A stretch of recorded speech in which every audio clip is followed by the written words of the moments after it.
Assalamualaikum. I am Dr. Ambreen Haider, Lifestyle Medicine Physician, Diplomat of International Board of Lifestyle Medicine, Fellow in Integrative Medicine from USA. बहुत से लोग मुझसे पूछते हैं कि lifestyle medicine physician या integrative medicine physician क्या होता है और वो किस तरह से डील करता है। बेसिकली दो टाइप की इलनेस होती हैं। एक एक्यूट इलनेस होती है जिसमें पेशेंट फौरी तौर पे बीमार होता है और मेडिसिन देने के बाद ठीक हो जाता है, जैसे टाइफाइड हो गया, कोल्ड एंड फीवर हो गया, बर्न्स हो गए। एक क्रॉनिक इलनेस होती है जो परसिस्टेंट होती है और जो मेडिसिन लेने से भी आपको बहुत लॉन्ग टर्म मेडिसिन लेनी पड़ती हैं, जैसे डायबिटीज़ हो गई, हाइपरटेंशन हो गई, आर्थराइटिस, रूमाटॉइड आर्थराइटिस हो गया, हार्ट डिजीज़ हो गई आपकी, PCOS, कैंसर एंड ओबेसिटी। इसमें आप मेडिसिन ले रहे हैं और मेडिसिन लेके भी आप ठीक नहीं हो रहे तो आपको फिजिशियन आपको मेडिसिन को इंक्रीज़ करेगा और आप कॉम्प्लिकेशंस की तरफ चले जाते हैं। फॉर एग्ज़ाम्पल जैसे डायबिटीज़ होगी, मेरे पास बहुत से डायबिटीज़ के पेशेंट्स आते हैं जो कि अपनी नॉर्मल डायबिटिक इंसुलिन ले रहे हैं या ड्रग्स ले रहे हैं, मगर उससे उनकी डायबिटीज़ कंट्रोल नहीं हो रही और वो अपने फिजिशियन के पास जाते हैं तो उनकी मेडिसिन इंक्रीज़ करनी पड़ती है ताकि वो कॉम्प्लिकेशन से बच सके।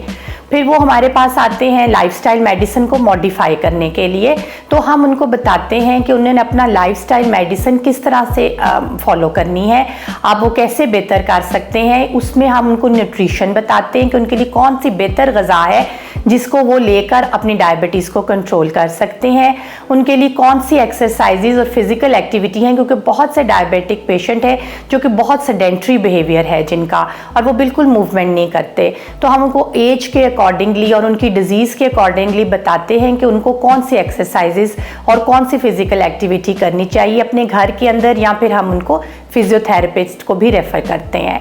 उसके अलावा स्लीप मैनेजमेंट और स्ट्रेस मैनेजमेंट, उनका बहुत ज़्यादा रोल है आपकी डिज़ीज़ मैनेजमेंट के अंदर। उसकी मैनेजमेंट हम करते हैं, मेंटल हेल्थ की करते हैं।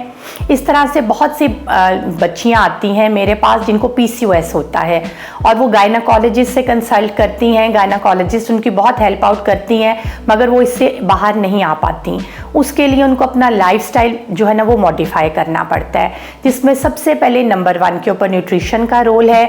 हम उनको उनकी एज के और उनकी डिज़ीज़ के अकॉर्डिंगली कि कहाँ तक वो है उसके अकॉर्डिंगली हम उनको ट्रीट करते हैं, उनकी न्यूट्रिशन उनको बताते हैं, फिज़िकल एक्टिविटी बताते हैं और उनकी स्लीप और स्ट्रेस मैनेजमेंट, क्योंकि स्लीप का बहुत ज़्यादा रोल है PCOS की कंट्रोल के अंदर।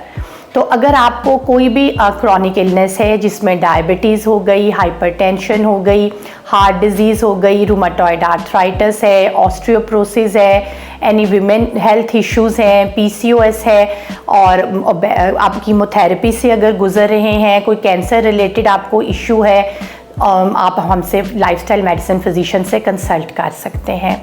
Thank you.